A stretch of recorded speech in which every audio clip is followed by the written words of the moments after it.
জ্ঞানের আলোয় জীবন ভরিয়ে ওরা সাগর পাড়ে পাড়ি দিয়েছেন। বিদ্যার দেবীর আশীর্বাদে সবাই ওরা প্রতিষ্ঠিত। স্বদেশী মাটির মায়া ভুলে বিদেশেই রোজগারের সুযোগ করতে হয়েছে। তবু তারা বিদ্যার অধিষ্ঠাত্রী দেবীর প্রতি নিষ্ঠা ভরে পুজোর পাঠ ছাড়েননি। বলা যায়, সনাতন হিন্দু সম্প্রদায়ের কাছে দেবী সরস্বতী হলেন জ্ঞান, বিদ্যা, সংস্কৃতি ও শুভ্রতার দেবী।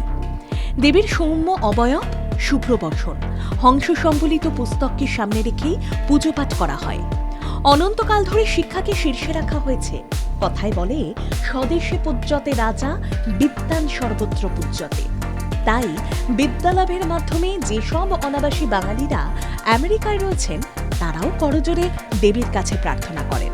তারা বলে ওঠেন, শ্বেত পদ্মা সোনা দেবী, শ্বেত পুষ্পৌজ শোভিতা, শ্বেতাম্বর ধরা নিত্যা, শ্বেতা গন্ধানুলেপনা, শ্বেতাক্ষ সূত্র হস্তাচ, শ্বেত চন্দন চর্চিতা।